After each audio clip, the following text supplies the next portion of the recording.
And ladies and gentlemen, it's now time for your main event. In this corner, from parts unknown, coming in at a combined weight of 532 pounds, the J. Brown Express.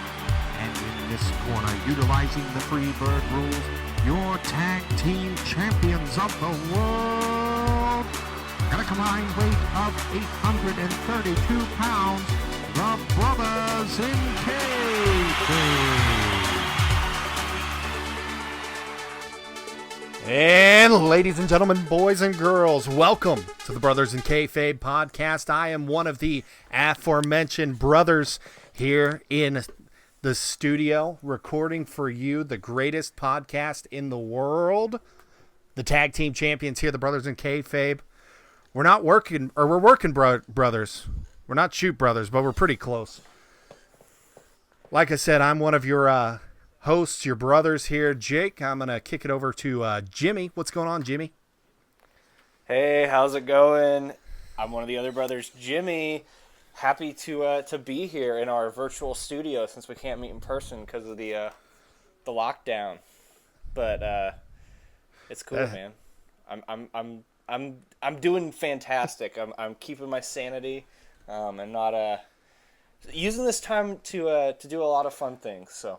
Well, that was of course Triple J, Jimmy, over there, and then we're gonna kick it over to Mr. Wrestling, Landon. What's going on, Landon? Hey, what's up, guys? I just gotta jump in and say this real quick, because this is how obsessed with wrestling I am, that anybody can literally say anything, and I can pull a wrestling reference out of it. So Jimmy just talked about how we're doing this online because we're on lockdown.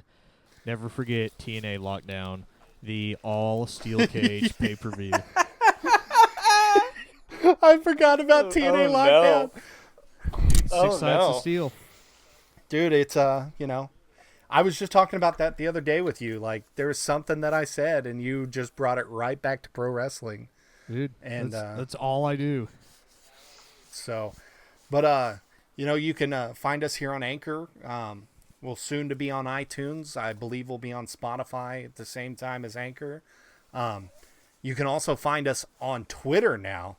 If you want to, we're going to be posting all the information on Twitter. We're going to be showing off some cool parts of our daily lives on the Twitter machine. That is at BKayfabe.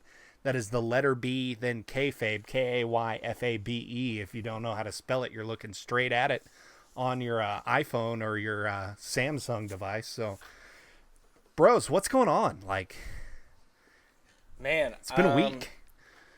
It's been a week. I gotta say, I have not watched that much wrestling this week, unfortunately. Shame. But I did watch the entirety of the first season of the Big Show show. So, I mean, you tell me, am I a true fan? I don't know. Well, the fact that you made it through the Big Show shows that you are, dedicated to something. I don't know what that might be. But... I mean, I watched it in a day, and it basically happened because my wife, we were watching the show, and my wife, an episode ended, and I was, ready to stop watching. And I was like, hey, you want to, make dinner? You want to, watch another show? What do you want to do? And she just didn't say anything and just hit play on the next episode. So that basically just told me that we were in for the long haul on that one. So, but, I got to say, it was probably the worst show I've ever seen, but it was enjoyable. So tell us, is there, Big Show's the face in this show, right? Can I jump in and say something real quick, Jimmy?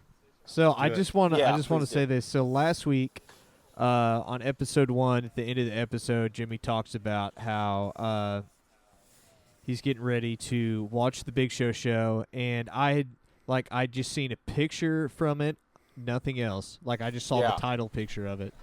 I watched a 3-minute trailer on Big Show's Instagram about it. And it was, oh my God, you were not kidding when you said it's basically a Disney Channel show about Big Show.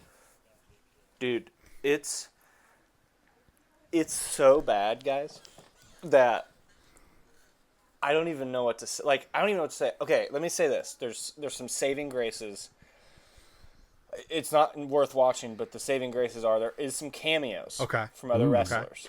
There's one episode where you get Rikishi. Pause. Spoilers for the Big Show, everybody out there. I know y'all are all waiting to watch the Big Show. I don't know if anyone. Yeah. Okay, so in one episode you get Rikishi, you get Mick Foley, and there's another one, and I can't think of who it is right now, and it's gonna drive me crazy. But they're on this basically cruise. Is it the Jericho cruise? Are they switching No. Are they switching to AEW? Yeah, AEW. No, this is by no means the Big Show cruise or the the Jericho cruise. It's the Big Show cruise. Come on, y'all. Okay, let me see. I'm looking it up. Mark Henry. My boy Mark Henry is on there too. Okay. So there's an episode where they go on a quote unquote WWE cruise. Gosh. Which hasn't happened in real life, I don't think. Maybe it has. Not that I'm aware of. There was a WCW cruise, but all it was like a Landon crappy like meet and greet. Like there was no wrestling. Sounds like an outlaw mud show to me. Dude, it was. Now, honestly, the question is, Jimmy, are you and Kaylee going to watch Netflix's newest wrestling movie that just dropped, The Main Event, featuring That's what I was going to ask. talent? Well, first of all, yes. Second of all, it's got my boy Rick Boogs in it, so you know I saw have that. to. I saw him on the trailer. I mean, that's my dude. But Rick Boogenhagen. He was previously known as Eric Bugenhagen. He had one basically squash match against Drew Gulak, and he's the most entertaining wrestler I've ever seen in my entire life. He's on that show? I know who you're talking about. I've seen that match. Okay, great. Yeah, so, yeah, he is apparently on The Main Event, which is this new Netflix movie or show or something. It's like Mike with a wrestling mask. Yeah. It looks bad, but we watched all the Big Show shows, so we have to watch it, I think. Did either of you guys see Thunderstruck with Kevin Durant? Dude. No, I didn't. I own that movie. And I only bought it because it was the Thunder. I watched it once. And I was like, there are some people in here that I am wondering, why did you accept this movie? Right. Like, isn't James Belushi in that? Like Jim Belushi? Yeah. Oh, he's no. like I think he's he was the playing, coach. Yeah. He's the high school coach. Isn't he bad? Isn't he real bad? I love Jim Belushi. Really? We used to watch his TV show, but According to Jim, but like, hey, here you go, wrestling reference to According to Jim. What's his name? Oh my Al gosh. on it. His friend with the pink hair looks a little bit like Brock Lesnar. Little bit like fat Brock Lesnar. If you look at like 02, like bright pink rookie Brock Lesnar, there's Al from According to Jim. That's actually my whole goal. I've been running a lot, and it's because I want to look like fat Brock Lesnar. Well, you know. That's my whole health goal in life. I mean, you're going to have to shave the beard, but, you know. I know. Okay, I have a question for you guys, though. Well, actually, I'll ask the question later. Landon, how was your week, I guess? We should go across. I think we should all talk about what wrestling we've watched. So, like, yeah, Landon, how's your week been? So, wrestling-wise, my week's been pretty dang good. Wrestling-wise, the only thing I've watched was I watched all of King of the Ring 1999 the other day with my roommate. But I have been playing a lot of wrestling video games, because of my work schedule. It's like I can either get up early and do fun stuff, or I can stay up super late. So, like, I've been playing wrestling video games until 3 a.m., and what I've been playing, General Manager mode on SmackDown vs. Raw 2008. I just want to say, I have perfected that game to a science. Like, I dare somebody to get the ratings I get. Dude. But then I've also been playing Fire Pro Wrestling D for the Sega Dreamcast. Oh, man. So that game was only made available in Japan, 100% in Japanese. But I found a guy on Etsy last year who had done a translated mod for English and burnt copied the cover art and stuff, legit just made a homebrew of it in English, and so that's what I've been playing. Dude. Jake, what have you done wrestling-wise this week? Guys, I've watched a lot of wrestling this week. Good. So, ROH has been uploading full matches, since the quarantine started, right? Which, I love ROH. I've gone astray from ROH because, PCO... what it really is... PCO was the champion, so, shows how that territory's gone. I was going to say, what even is ROH at this point? It just seems like... It's Marty Scurll in the Kingdom, pretty much. I was going to say, it's Marty. That's pretty much it. It's Party Marty and, the land of misfit toys. But,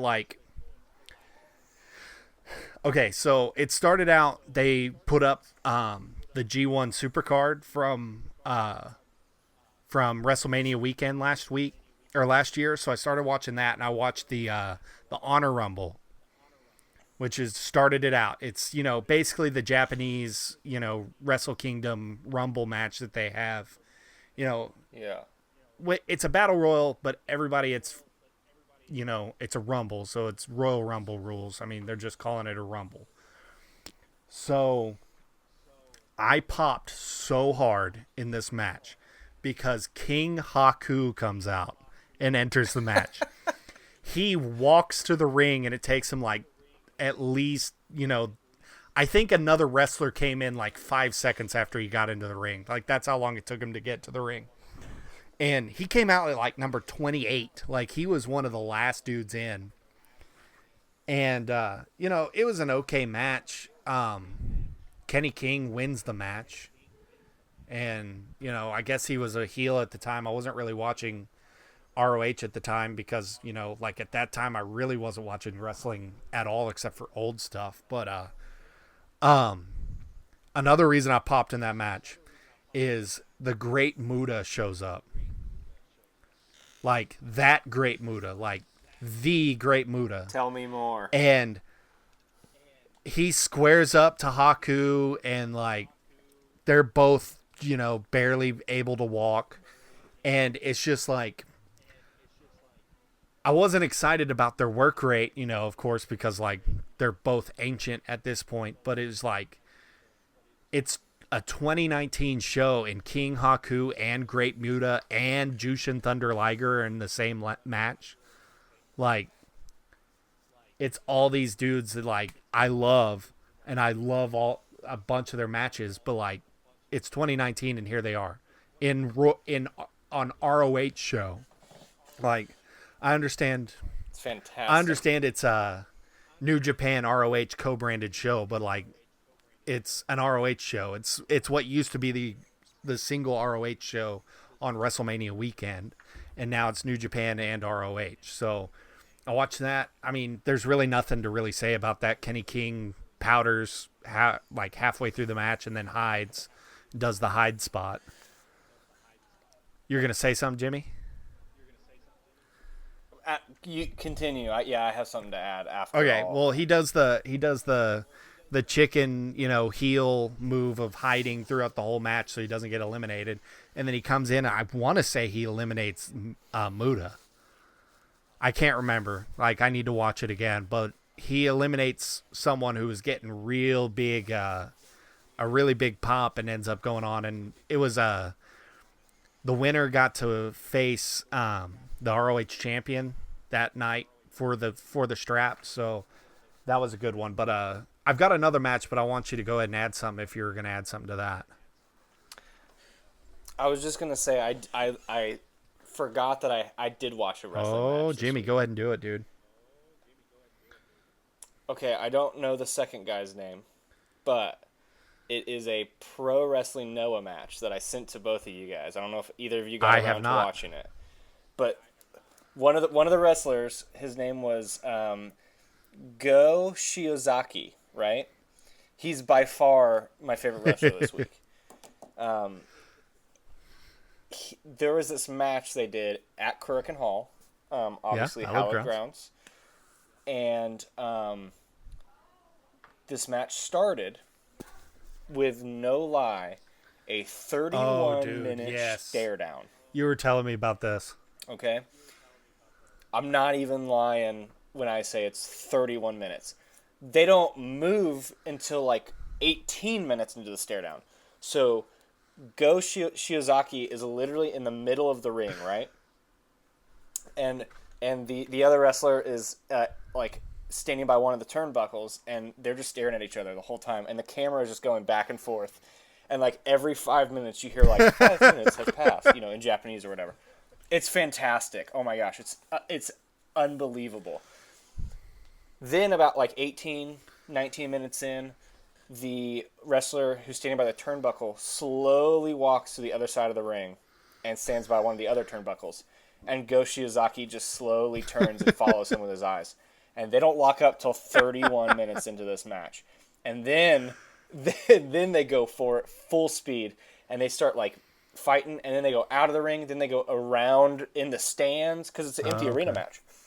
So they go into the stands of Kurikan Hall, and then down by like the concession stand. There's one point where they're pressing like elevator buttons, and they go in like a stairwell, and like it's phenomenal. Anyway, that's the one match I watched. Did they fight to a 60-minute time limit draw?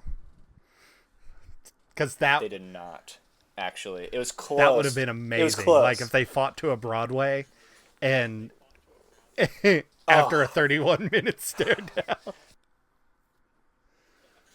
I believe the way that Dave Meltzer wrote in the Observer was, if you would have told me that I would have been entertained by a match that starts with a 31-minute stare down, I would have laughed in your face. But surprisingly, it was really good, and I agree with him.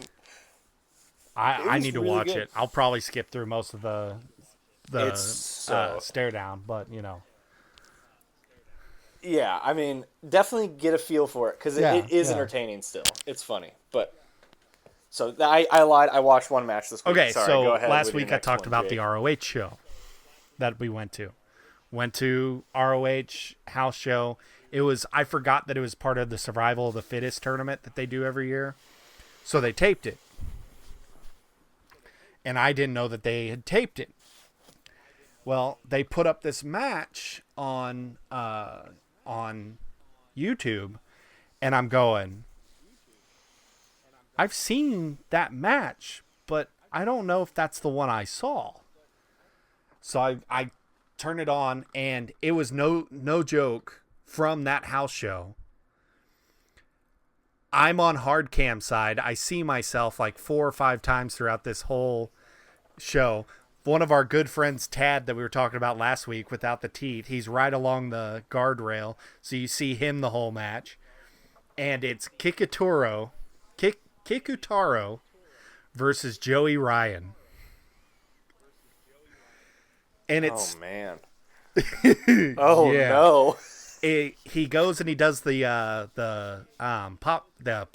lollipop spot with one of the fans.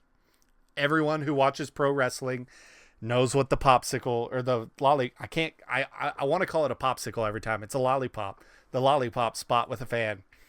And Colt Cabana, no joke, goes. Which also I didn't realize we were in the same room as Colt Cabana the whole night. And he was doing commentary, and they show him on commentary in the room. So oh my gosh, that's amazing. He goes, yeah, I think that's that same guy that he's given the lollipop to the last 2 nights in a row. And I'm like, if this dude went, because the other 2 shows, I think one was in San Antonio and then one was in Dallas, and then they ended in Oklahoma City. I was like, if this dude went to all 3 shows and got the lollipop, yuck. Right. Disgusting. Because, okay, listeners, if you don't know what the lollipop spot is, Joey Ryan puts a lollipop in his trunks and then gives it to a fan and puts it in their mouth. Like, grossest, but it fits that character so well, and it gets a pop every time. Either it's a positive pop or everyone is just yelling, you sick F, you sick, that night it got a pop.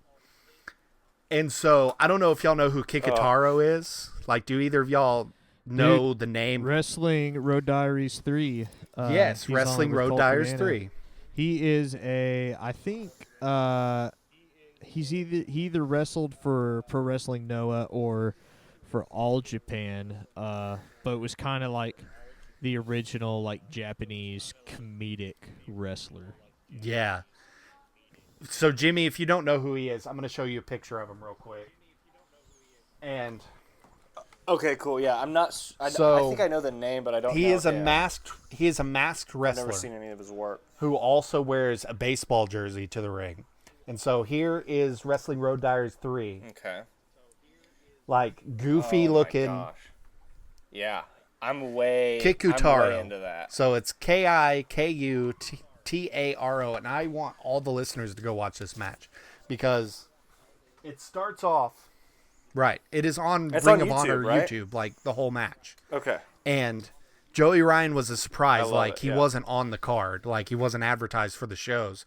He just kind of showed up and did those shows. So the whole beginning is just Kikutaru saying that he's not going to touch Joey Ryan's junk. Like over and over, he's got the microphone. He's like, I'm no touch. I'm no touch. Just over and over. And then, you know, the whole match is telling the storybook until he does the dong flip, you know, like his finishing move. And it's just like he'll try to get him to touch and then he like fights his way out. Like it is one of the best examples of how a comedic wrestling match can also be a really good match because they're both technicians. Like they're both really good at what they do. But at the same time, they know how to put that comedy in there to make you laugh and make you chant stuff that you would normally not chant at any human being. And then, of course, you can see one of your hosts of the Brothers in Kayfabe podcast in the background. But, like, I was so excited to see that match was up because I was literally just talking about it. And then the next day, it's up. Oh, my gosh. Yeah. I'll have to. You sent the link, but I haven't watched it yet. So I'll have to go both watch of you that haven't for watched sure. it, you need to watch it because, like, it's not a long match. It's an 11-minute long match. Like, they gave them 10 minutes plus entrances, but you know the pop that Joey gets whenever he comes out, like, and it's a small room, but we go ape for Joey, and like I never thought I'd ever see Joey Ryan wrestle in Oklahoma of all places, but. You know, here he is, but so that's amazing. so that's the wrestling I've watched this week. All right. Yeah, okay, so I do have a question for you guys. Okay. I have recently I started Kane's book, Mayor Kane. Okay? My boss for Christmas last year got me a signed copy, which is incredible. I mean, it's so cool. He doesn't like wrestling at all. I mean, he thinks it's kind of dumb, except for he's obsessed with The Rock, but not wrestling The Rock, just movie The Rock, which is, you know, whatever. But I started. I was like, you know, I was looking at books to read, and I was like, I'm just gonna start it. So I started reading it. It's really fun. It's a good read, but the thing that I've always heard, that, again, I don't know a whole lot, but is that he disappointed someone, that someone probably being Vince, and that's why he lost the belt after he won it. Yeah. Like, the next night he lost it back to Steve. But in the book he says, I always knew it was going to happen. I knew that was going to like, it wasn't something that was a surprise. The whole idea the entire time was that I was going to win the belt for a day and then pass it on. Oh. What I mean, I don't feel like I don't know.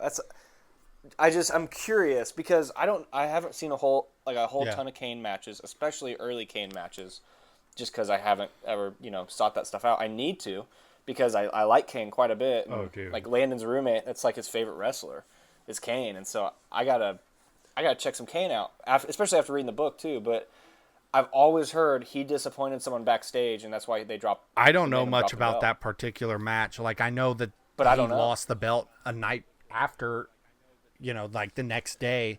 But Landon, do you know anything more about that? No, I mean, I guess I always assumed it was some kind of a political thing, or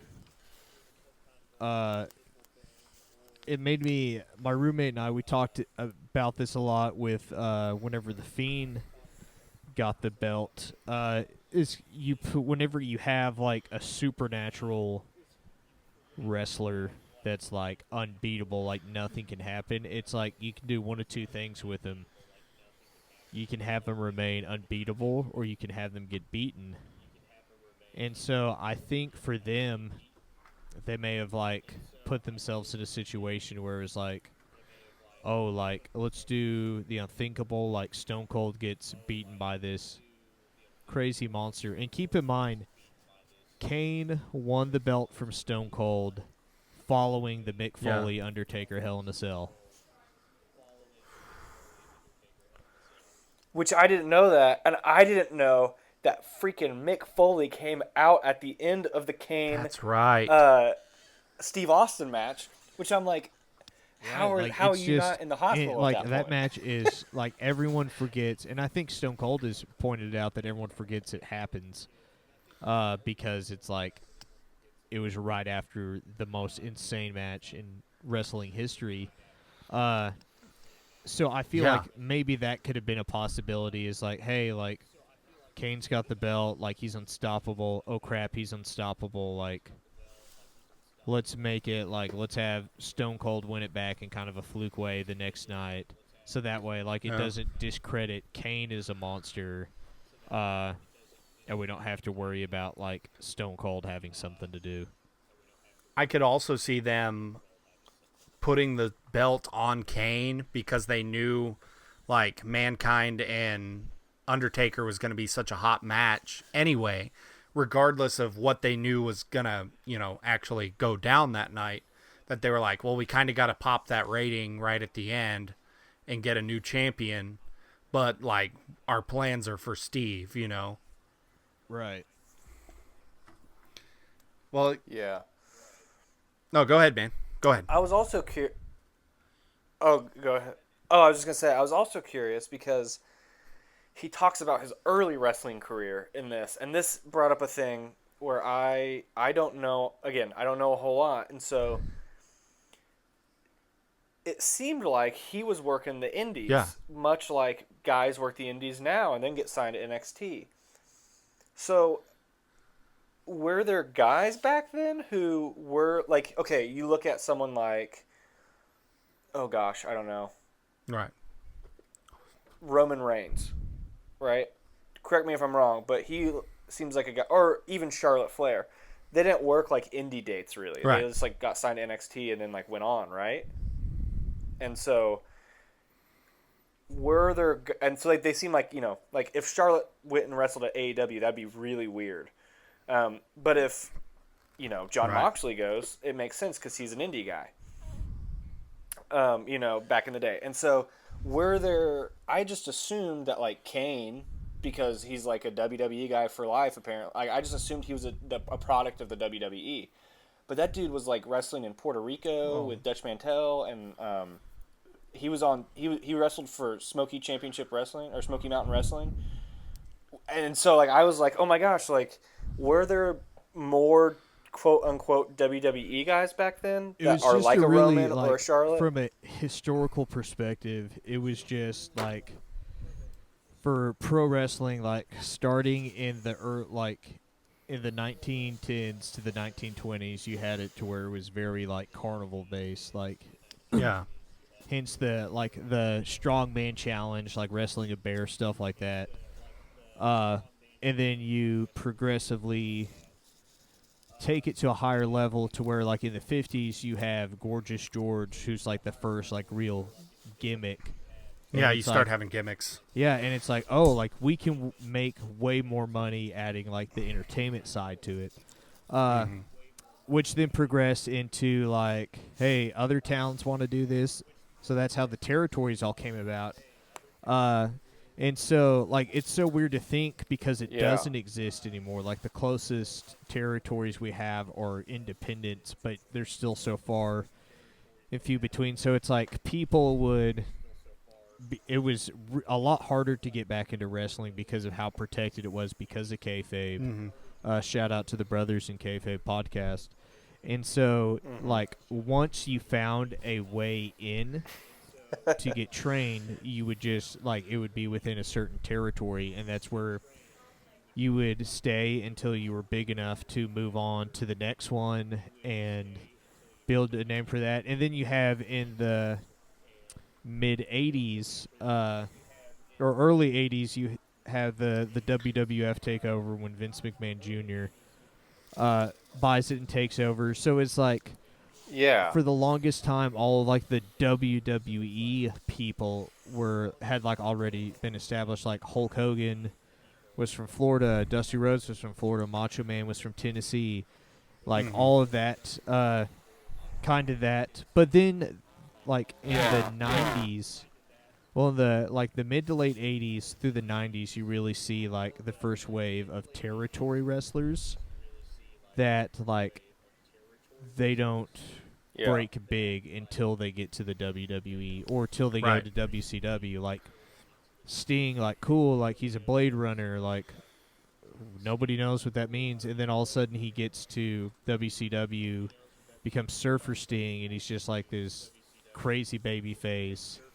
You know, you have Ric Flair, who is nothing in early AWA, but then once the NWA starts to form with all these other territories getting together, but I was the same way. Like, for the longest time, I thought, like, Kane was just Kane, and then you find out, like, oh, wait a minute, like, who's the Unabomber? Who's Isaac Yankem? Who's the Christmas Creature? Like, all these weird names. Yes. Fake Diesel.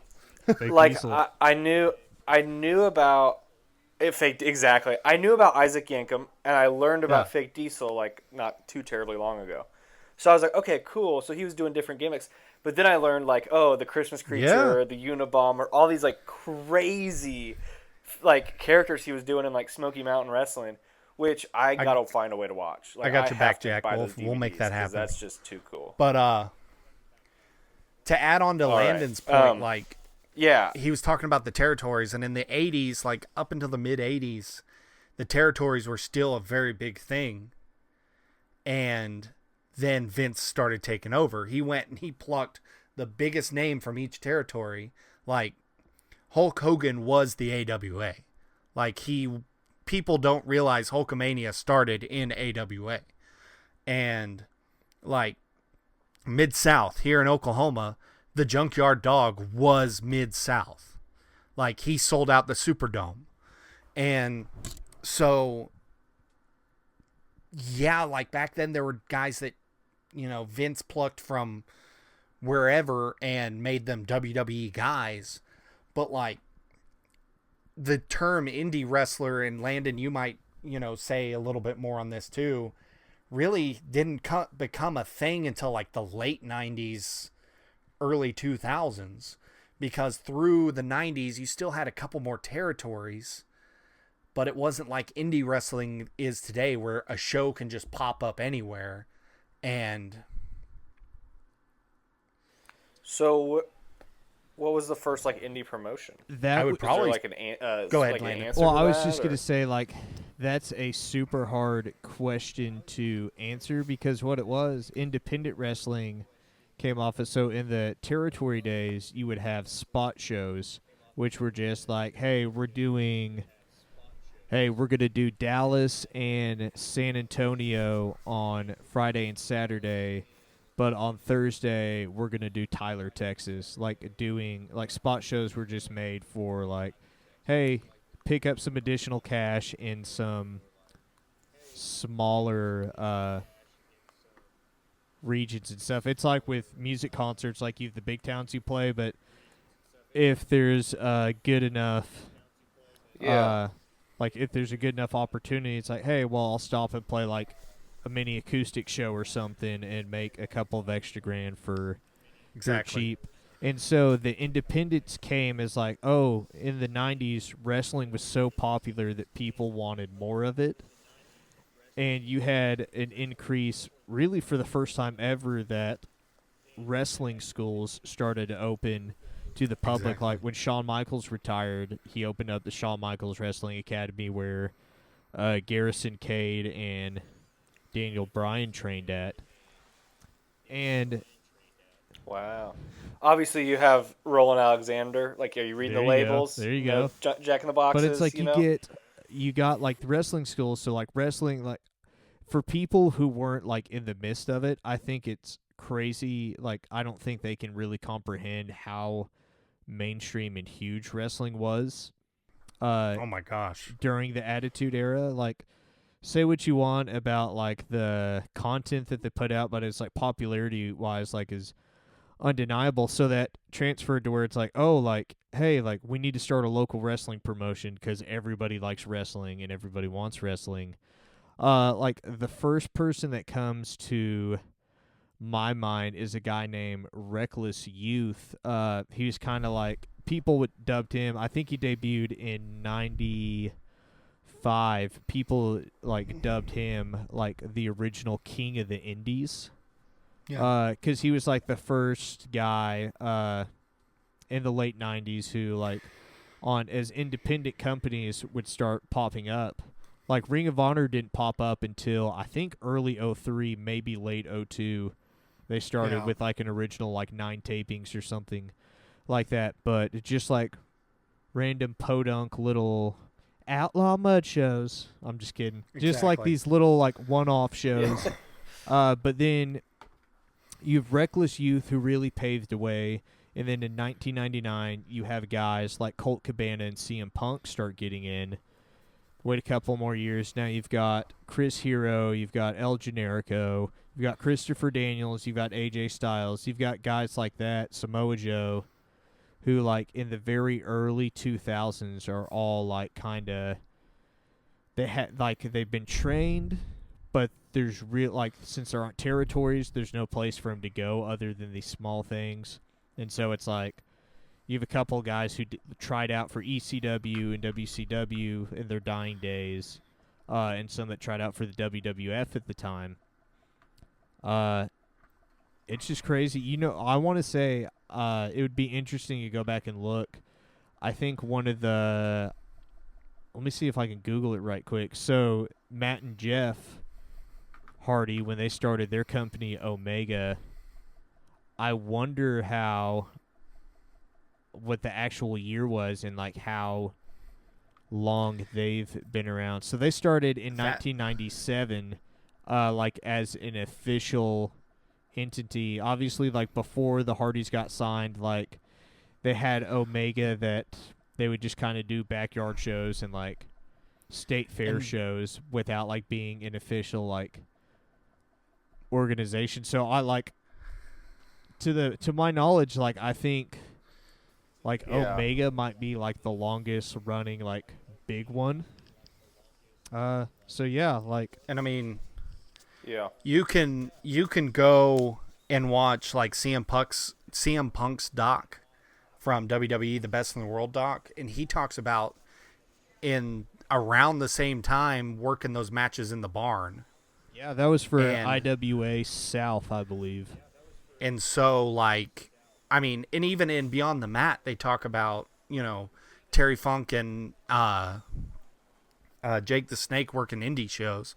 So, like, I don't know if it's technically a thing about, like, there were indie organizations more so, like, back then there were just indie shows. Yeah, just like one-offs of, like, hey, we're going to bring in Jake the Snake and have some local guys wrestle, too. Right.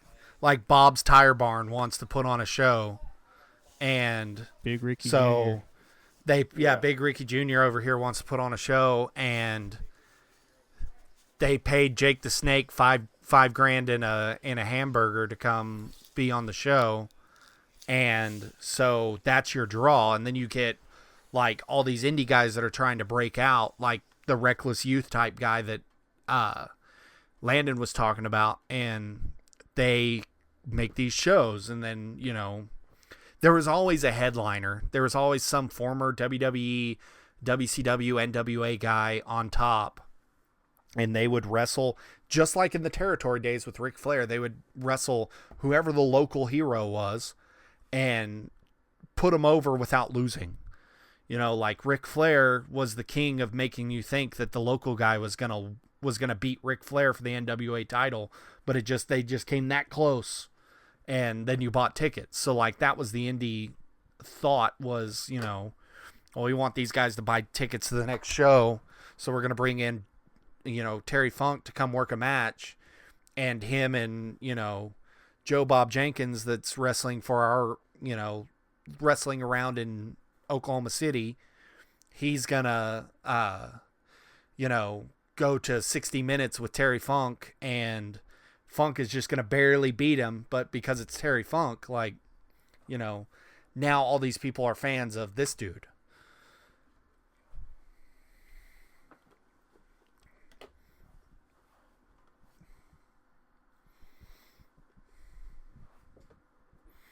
Yeah, most are.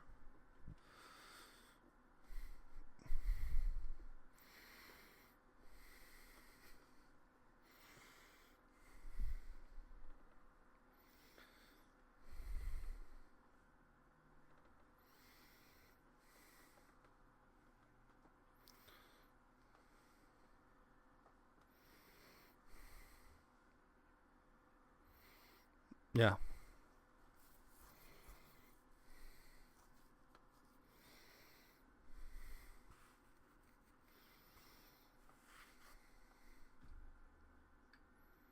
Yeah, it was 98 or 9. It was somewhere in there. King that was of the Ring, peak. 98. Yeah.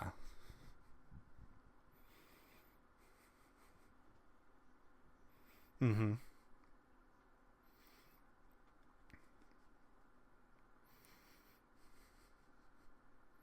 Oh, dude.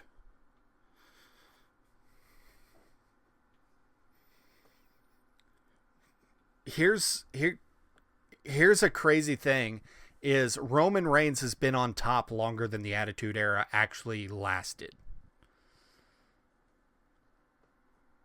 And the Shield is not far from our memories. Like, I remember when the Shield debuted, I was in college. And, like, they were the biggest heels in the company. Especially that Roman Reigns, because nobody liked him. You know, there were some people that liked Seth Rollins because he was Tyler Black in ROH, and then there was people that were like, dude, Dean Ambrose is the man. But then there was Roman Reigns, and he had go away heat just because he was Vince McMahon's guy, and he took Chris Hero's spot in the Shield. Mm-hmm. The original pitch,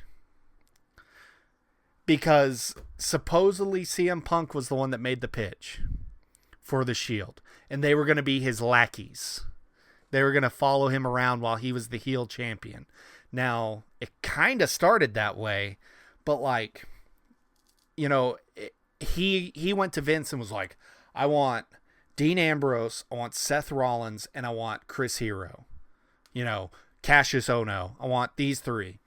And they're like, well, damn pal, we can't give you all three of those. We'll give you Rollins and Ambrose, and we're gonna slip in Roman Reigns over here.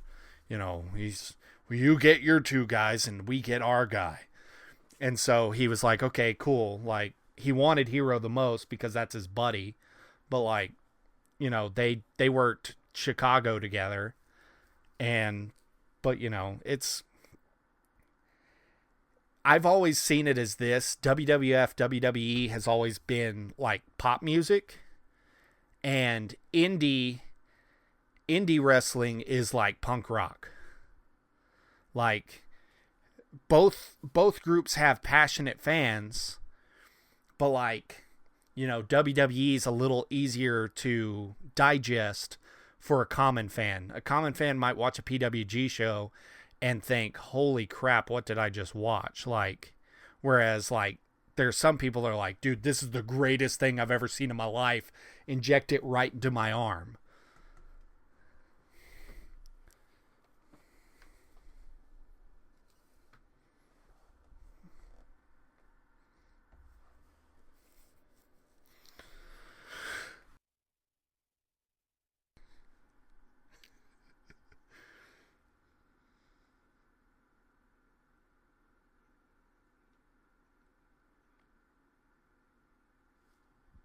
It makes me think, and I love that you brought up like the pop versus punk rock, because I think that's super accurate. It's like WWE is for the masses, like independent wrestling, smaller organizations are like for the niche, if that makes sense. Yeah. So it's like for me, like even with movies, like I lean towards like more artistic films than like whatever the big blockbuster is. Like I'm cool a lot of the times with like not going to the movie theater just because like chances are the movies that are playing aren't going to be stuff that I'm going to like the most. And I think we're in a really unique situation because there's more access to the lesser popular stuff than there ever has been before. Like, take Netflix, for example. Like, it's no longer like, hey, whatever, like, the big network TV stations are playing are, like, the only good shows on. It's like, wait a minute, now you have all these independent sources publishing TV through Hulu, through Amazon, and through Netflix. And most of it's better. Yeah, which is way better because it's like you don't have, like, my roommate and I, we had a discussion about this, we think, like, you know, whatever your stance is on Triple H or Vince or Stephanie or anything like that are, it's never good when corporate sponsorships have more influence on the product than those that know how to make a good product. Like, you can say that about the music industry, about the film industry, video games, like, when it becomes, like, people, like, in the gaming world, everyone makes fun of EA to where it's like, hey, like, let's take everything good about a video game and take it out for the sake of making a quick cash grab instead of, like, really playing to, like, what the audience wants. Because we know that they're gonna accept whatever we put out there. They may not like it, but they're gonna receive it because they're fans of us. And I think that's super true about the wrestling industry. WWE, they still put out great stuff. Look at the Firefly Funhouse match for WrestleMania. Oh my gosh! And that's a really good, like, move into what we talking about tonight was, like, that is true. The WrestleMania stuff. You know, I mean, there are genres of everything for that particular person. So, like, there are comedy matches, there are death matches, there are, you know, Extreme Rules, there's normal wrestling, there's mat-based wrestling, there's Broadways, you know, like, anything you could want out of a wrestling match, you can go find. Yeah. It's where you find your niche. Like, it's a weird subculture because wrestling is a subculture. But there are so many different subcultures within that one deal. Because, like, you can ask Landon. Landon, you know, has a like for some of these death matches. I can't watch one. Sick Nick Mondo. I can't watch a single one. I hate them. I don't like them at all. Maybe one day I'll watch one and I'll like them, but it's just not for me. But that doesn't make me a better fan than Landon. Yeah, you know, but I mean, everyone has what they like. Like, for me, like, I love, I go back and forth a lot, but it's like, there's some days where it's like, man, I want to watch Shawn Michaels and Bret Hart wrestle for over an hour. Like, one of my favorite matches is Kurt Angle versus The Undertaker, where it's literally like a 29-minute match where Kurt Angle just constantly keeps reversing Undertaker's stuff into the ankle lock. And it's like, it's just reversal after reversal. But then there's days where it's like, man, like, the storytelling of, like, Hulk Hogan versus The Rock or Cody versus Dustin Rhodes. Like, that is... Yeah, that was... It's like, there's definitely... I think there's a place for work rate, and there's always a place for storytelling, and it's like, when you get really... I think the thing you find that will, like, translate across from the masses to, like, the individuals is, like, when you find the balance of the two, because it's like... Yeah. what's greater than two guys like fighting for 45 minutes, like literally giving all they have, is whenever you have a story behind it. So it's like, dude, like I don't know who I want to win because like I think they both deserve it. Well, that's how I like to go into Mania here, so we can talk about that if we want to. I do want to talk about Mania. Okay, so that is why I thought the match of the show, besides the movies, I know that the two movies they made were fantastic. We make movies. We do make movies. That's right. Damn it. You got it right there, pal. He finally got his wish where he made movies. So... What are you talking about? We make movies all the time. Marine 1, Marine 2. See No Evil. Marine See 3. No Evil 2. 12 rounds 3. I think the match that was the best, and by far my wife's favorite match, was the Charlotte Rhea Ripley match. Yeah, I would agree on that. I thought the work rate was fantastic. I thought that, and again, I think it plays into, I think the storytelling of that match was really good. Now, personally, I think the story would have been better if Rhea would have beat Charlotte, but I understand that they have to build, Ric Flair's perfect little daughter, her story of becoming the 16-time world champion or whatever. Yeah. But I think that, like, the story going into that match, like, the stakes were high because you know that both of them needed to win. Yeah. Well, like, my only problem with that match is it was a great match, but, like, right away, I knew exactly who was winning that match because Michael Cole kept hammering home the fact that that Rhea Ripley is young and unpolished. Yeah. They were hammering home the fact that she was a rookie. So I'm like, okay, so Charlotte's going over. And so it was a great match. It was the right amount of time for them to tell their story, but like it made it feel worse for me. But it was one of the only matches where I did not notice that they didn't have a crowd. Yeah, absolutely.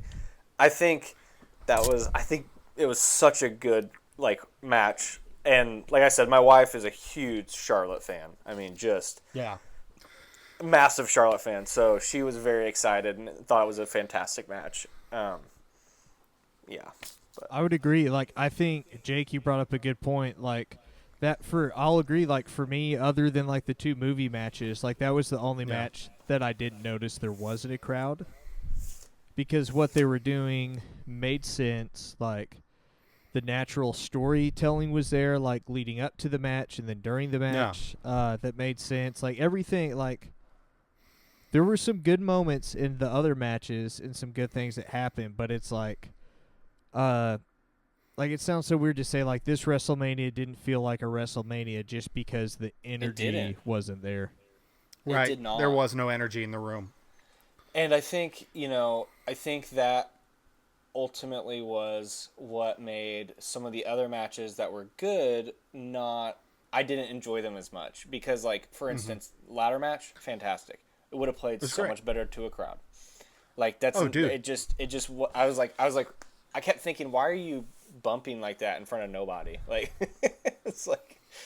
Well, we're trying to put everybody over, pal. You gotta go up there and give it's yourself 110%. Grab that brass ring.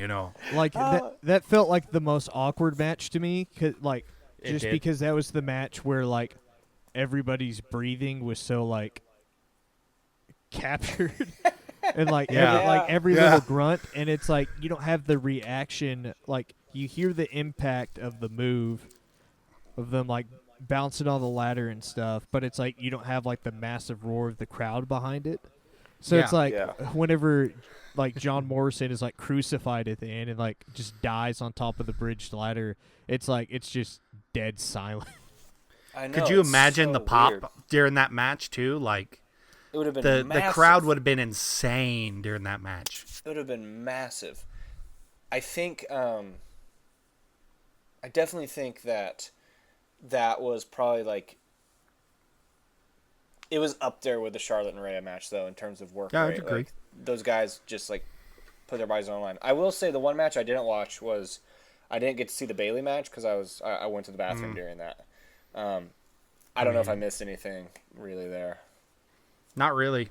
Okay, cool. That's like, and we don't say that to discredit like anything, because like they're trying to like make chicken salad out of chicken crap. Like you're taking a rotten lemon and you're trying to make lemonade with it. Yeah. It's just like their hard work in a lot of these matches seem diminished just because of the circumstances. Like Drew versus Brock, like great match. Like Drew finally gets his moment, but it's like he looks to the camera. Yeah, and points and like yells and roars, and it's like, but it felt so underwhelming. It because did. There wasn't the sea of people. What better way to emphasize how underwhelming it was then the Big Show came out. they don't even. And we don't even see it. Yeah. And we don't even see it until the next night. What the heck? Well, yeah. I mean, I guess I think we should probably talk about the movies, right? Like, those are the ones that. Or do you want to go down the card? Landon, what was your favorite match? Let's talk about our favorite matches, then we'll talk about the movies. Okay. So my favorite matches, number one. Oh, this is tough. I think number one, I'll have to go with the Boneyard match. And number two, I'll go with Brock versus Drew. Boneyard match, just because, like, I think that's a perfect way to, like, keep the door open for Undertaker to do whatever he wants. Like, right. He gets his some of the best supernatural stuff. Reminds me of, like, Ultimate Warrior, Undertaker, Jake Snake back in, like, 92 or 93. Like, it was just, like, it was great. Like, it fit both characters. It was phenomenal. And then I say Brock versus Drew because Drew got such a solid babyface win over Brock. Like, there's no question Drew won. But Brock also, like, to Brock's credit, like, what a great work. Like, I don't think people give Brock the credit he deserves as a worker until you see, like, the live crowd reaction to what he does. And just seeing the little things in this match of, like, hey, what does he do as soon as the bell rings? He charges in to try and suplex Drew, eats a Claymore. Like, how it's stereotypical of Brock just to charge into bum rush. But then you get the little things of, like, Drew kicks out of the F5. So what does Brock do? He gets mad, hits a couple more suplexes, hits an F5, kicks out again. Brock starts punching the mat. Like, he's dark pink by now. His eyebrows are solid white. Like, you can, like, there's something. Tomato head. Tomato head. Like, there's something about just the little things like that Brock does really well, to where it's like you think he's, like, genuinely mad that someone's, like, kicking out. Then he eats a third Claymore and gets pinned. Like, and what, like, you know, props to Brock for being willing to do a match like that, because it's like the way Brock's perceived on TV, you would think he'd be like, yeah, I'm not losing to Drew. Like, no way. Like, he doesn't deserve it. Well, go ahead. Do you know what my favorite part of that match was? Paul Heyman barking orders at Brock Lesnar. He's like, you hit him with one, hit him again. Like, Brock, he's getting up. He's getting up.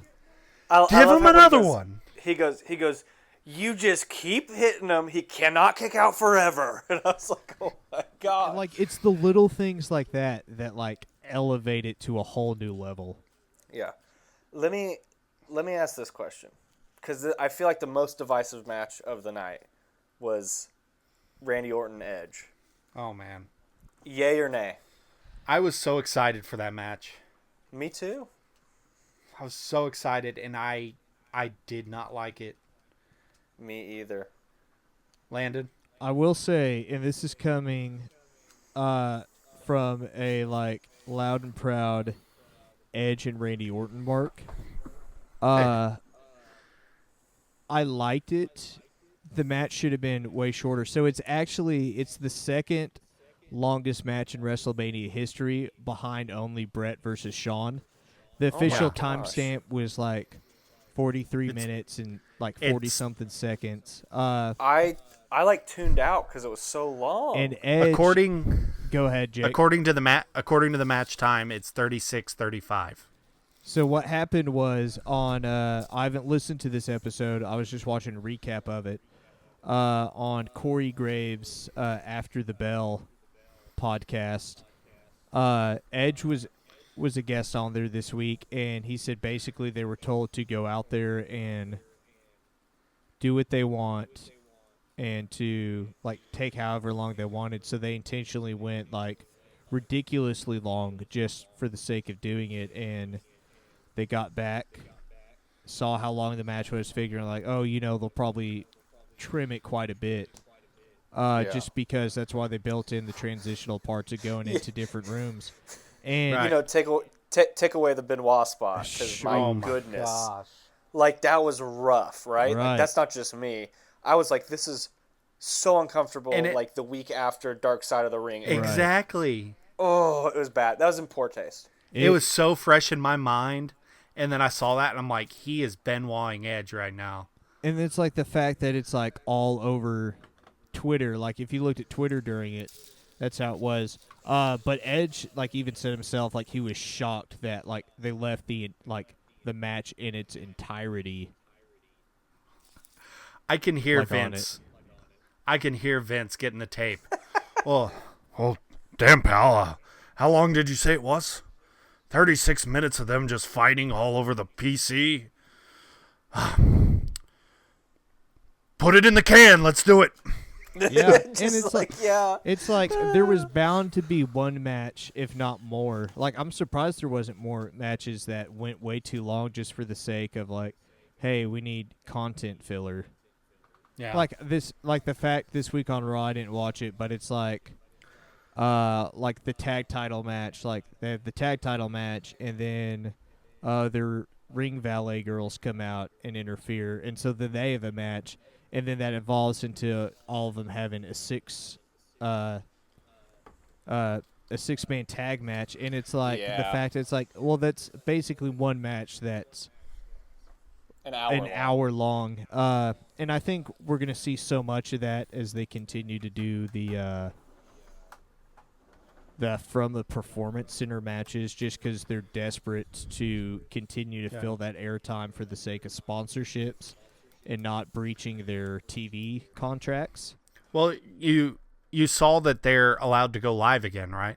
Yeah, and they'll be going live, and it's because especially, I don't know what Fox's ruling is, but for USA, like, WWE's only allowed like an X amount of pre-recorded content. And so, like, I think they're doing it out of fear of, like, USA is going to try and reconfigure the contract for less money, because it's like, oh, well, hey, you're not delivering the X amount of hours of free time and stuff like that. Well, Boneyard match was my favorite match of the weekend. Followed closely. Mine too. Followed closely by it wasn't a match, but I really liked the Firefly Funhouse. I really did. Phenomenal. Because of all the stuff that went into it. But my favorite actual match was KO and Seth Rollins. I can see that. They told such a great story, and technically Kevin Owens won 2 matches. Because he did win by DQ, and then he's like, no, we ain't doing that. I miss stuff like that when they're like, no, we're not letting them go home like that. Like, just to set aside that both are some of the 2 best workers in the world.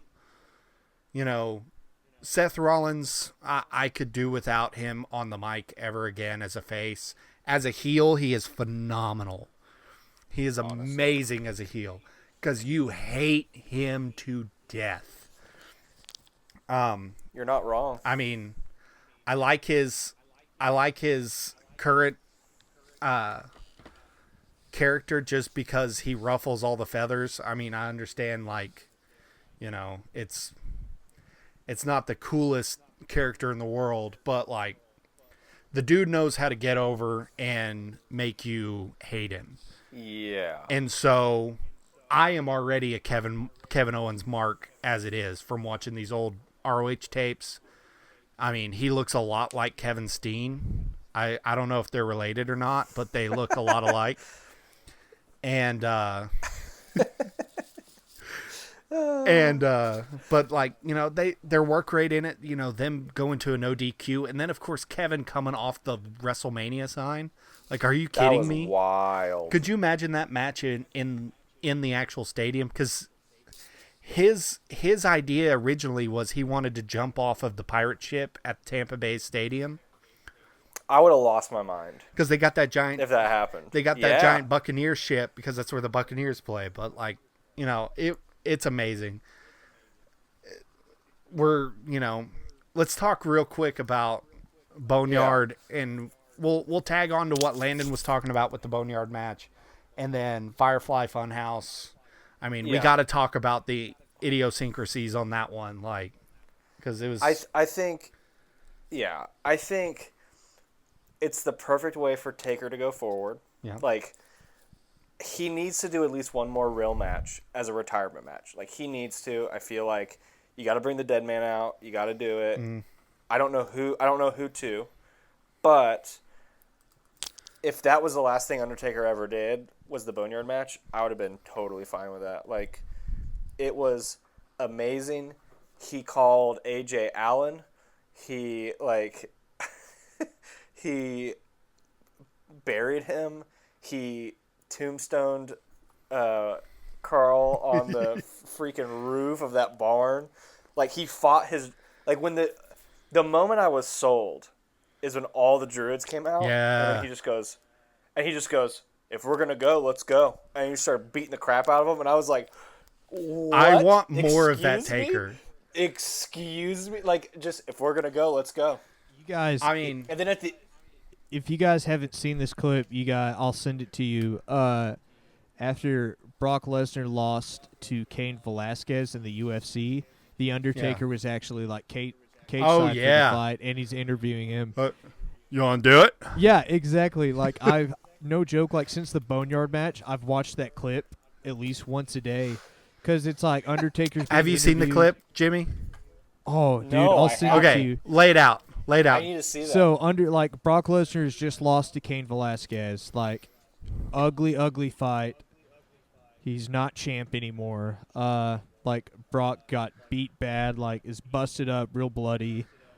And Taker is just there. Yeah, Undertaker's just there because Undertaker loves UFC, and he's getting interviewed by a guy, and the guy's saying, like, hey, you know, what'd you think about Brock going into this fight? And gives his opinion. Okay, what do you think about Cain Velasquez coming into the second round like this? And they're talking about it. And Brock Lesnar, like, walks by and just, like, you can tell, like, Brock's, like, not in a good mood. And Brock just kind of looks at Undertaker, and Undertaker's like, you want to do this? You want to go? You want to do it? Brock Lesnar just stares at Undertaker like he's got the towel over his head. He's got his entourage with him. They keep just walking back to the locker room to see the doctor. Yeah. And the reporter's like, "What was that all about?" And Undertaker's just like, "Man, we got a lot of history. It's personal." Well, are you guys good? He plays it. Yeah, it's personal. He plays it off like it's a personal thing, like something that they do all the time, like Undertaker is still because at the time of this, like, the WrestleMania 30 hasn't happened. Like, Brock Lesnar hasn't returned to WWE, so it's like in the world of kayfabe, like, last thing that has happened is Undertaker, Brock Lesnar, Hell in a Cell. So it's like, dude, I always joke, like, I want to know what would have happened, like, if Brock would have stepped up and be like, yeah, let's do this. Like, yeah, it would have been the first Boneyard match. Like, dude, Mark Calloway wanted to shoot on Brock Lesnar in that moment. Oh, dude, no doubt. Like, the last time that Brock had wrestled a match was in New Japan at this point. Like, so Taker is just there, and he looks like the American badass. And he's got, like, he's in full gimmick as, but he's Mark, like, in that moment. Mark Calloway is, like, biker Undertaker. Yeah. I love it. Well, we love the Boneyard match. Should we talk about the Firefly Funhouse I think that's match? what we need to end on. Like that's real the pin ultimate. Real quick, I want to say my favorite moment from Boneyard was whenever he picks AJ up and AJ's like, "Don't bury me, don't bury me," and Taker's like, "Come on, man, like let's just hug this out." Like he's like, I ain't gonna hurt you. You think I'm gonna bury? You fought your ass off, man. Yeah. Like, and then he kicks him right in the chest. Yeah, and then he buries him. Like he's like, "I'm not gonna bury you," and then he buries him. It's amazing. So. Okay, Firefly Funhouse match. It's not a match. I gotta say, it's not a match. I have loved The Fiend ever since The Fiend got introduced. Like, one of my favorite things. It felt like I was there for the start of something like The Undertaker. Obviously, he's not as big as The Undertaker. I understand that Bray Wyatt has a lot of background, that kind of thing. Right. But it felt like this is something that is going to be huge. Yeah. And I don't know if it still is going to be that huge, but at the time there was a lot of hype. And I got to say, like, I was excited to see my dream match for this was Fiend versus the Demon, Finn Balor. That's my ultimate, that's how I booked the Fiend, was a long-term feud with Finn Balor. But having Cena come in and, like, that redemptive arc of, hey, Cena beat Bray Wyatt, and now Bray Wyatt, in theory, is going to get, revenge. Yeah. Was incredible, but they played into that in such a way that I could have never imagined, where they told the entire story of both wrestlers. Well, and it's amazing, too, because the last thing Cena said on TV before this match was, "I'm going to go out and kill the most overhyped person in wrestling." And at the end of it, he did. Yeah. He did it because it was himself. And it's like... And that's the craziest thing. The amazing part about the whole thing was, like, all the parallels that they kept on putting towards both people, and how it was basically Bray Wyatt was the guy that was willing to take all the chances that John Cena never would take because he was too afraid of losing his spot. And, like, think of all the times that he could have put over somebody and made the biggest person in the world, and he was like, nah. I mean, Bray Wyatt himself. Right. Like he could have made Bray Wyatt huge. Also, I love the, like, symbolism of him joining the NWO because of Hogan turning heel. And, like, Cena never turned heel. Like, he never really turned heel after his, And it was them saying that would have been the biggest moment in history. Paralleling I would argue that would have been bigger than, I don't know. At least for modern times, it would have been bigger than Hogan's turn. I mean, I don't know if it would be bigger of all time. It's hard to tell because it's never happened. But, like, I know. Go ahead, man. I think that's true. Like, it's one of those things, like, it's right up there with, it could be just as big as Hogan, or it could be bigger just because Cena's been so anti, like, I'm never going to turn heel. And it's but so was Hogan. Exactly. And then, like, Hogan gets to the point to where he does it, and it's like, people legitimately hated him. It made, like, the thing that would, and I mean this, like, in the nicest way, like, I wouldn't want, like, the people that get, like, classified as, like, the smarks, like, I would hope that them running with, like, oh, like, Cena's heel, like, now to us, he's the biggest baby face. Like, I wouldn't want that to diminish it, but I also feel like if Cena were to ever go heel, I think he would go, like, 110%. Like, it wouldn't put it past me, just after seeing how the Firefly Funhouse went down, like, if Cena ended his career, his in-ring career as a heel, and just going to where, like, he's hated, like, he basically burns, like, every bridge he does. Yeah. Like, doesn't do Make-A-Wish or anything, wait a couple of years after that happens, and then come back in as the face, have the homecoming, go in the Hall of Fame, all that kind of stuff. I mean, make me so unfortunately, that's not going to happen. I thought it was a fantastic match. Mm-hmm. I thought it was great, too. I thought it was fantastic. Go ahead, Jimmy. Oh, I just said I thought it was absolutely fantastic. I don't have much else to say about it, and I know we're getting close to time. I wish it would have been more of a match, but I loved the storytelling that they did. It makes me excited because it's like, that's the perfect example of WWE reaching the masses. Like, we get a lot of stuff that's not that great, but then we get some things that are just incredible. So it makes me wonder, what's next for The Fiend? I'm going to watch SmackDown this week, live, because I want to see, what's going on, where does it go from here? I know. I gotta catch up. I think I might watch some wrestling tonight, boys. I think I might watch a little Dynamite, watch a little Raw, watch a little SmackDown. Just get some some good times going. On the Firefly Funhouse, one of my favorite things about it though was the fact that Bray counted his own pin at the end. I keep on going on about how it's not a match, but I love how they incorporated both characters into the whole spot. 100%. Because they could have gone out there and just had a match in the Funhouse and have the Fiend have supernatural powers that they can only do in a match like that. Or they could have gone the route they did, and I'm glad they went the route they did, because now, when the Fiend has a regular match, they're not going to be like, well, why doesn't he just teleport out of here? It's that hole they've written Matt Hardy into on AEW, where it's like, okay, well, he's in trouble now. Why doesn't he just teleport out of the ring? He can just teleport. Yeah. Hey, according to WWF President Jack Toney, teleportation is no longer allowed within sanctioned matches. Dang it. Well, it is against the bylaws. That is, I think that's bylaw 46C. I think All right. Well, if you guys are finished, I think I'll hype what I have to hype. Yeah, go ahead. Go ahead and do your plugs there, bro. Take us home, Jimmy.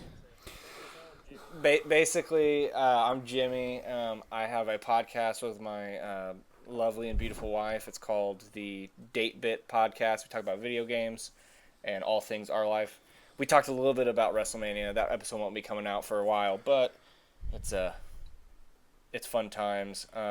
And yeah, you can follow us on Instagram at DateBit Podcast. That's D, the number 8, Bit Podcast on Instagram. So. All right, Landon, you got anything to plug? That's my sign off. I got nothing. I mean, feel free to reach out if you have any questions about how to get your podcast up and off the ground, because that is my wheelhouse and that is my specialty. I will say, Jake's going to plug his in a second, but DateBit, it's an incredible podcast. The second episode's getting ready to drop, and the third one will be coming out next week as well. Check out DateBit, and then Jake, you've got a podcast as well, don't you? Yeah, I do. Don't forget to follow us all on Twitter at BKayfabe. That is the letter B, then Kayfabe. But I have a podcast, Best Movie Ever podcast, where I watch all the home videos that I have, all the VHS tapes, DVDs, Blu-rays. I have one laser disc. But I have yet to record the episode that I mentioned last week, but it is coming out this weekend. We're going to watch Blazing Saddles on VHS. So that's a bi-weekly podcast, pretty much whenever I want to do it. So there you go. But you've got a back catalog of some great episodes. One that includes me, too. Oh, yeah. Definitely. So definitely check out DateBit. Check out Best Movie Ever. Yes. And guys, I mean, don't forget to rate and review and everything. Yeah, let us know what you liked. You're a wrestling fan, so tell us what you didn't like. seriously, like we thank you guys for taking a listen. We want this podcast just to be like just a great conversation between three brothers and Kayfabe. So Jake, Amen. why don't you take us home, man? Yep. So like you said, go and rate, review, subscribe to the podcast, subscribe to Date Bit, subscribe to Best Movie Ever. Give everybody a plug here, and we'll see you next time. And stay safe, stay in your house, and maybe next time we'll be in your house. Too sweet, everybody. Too sweet. Too sweet.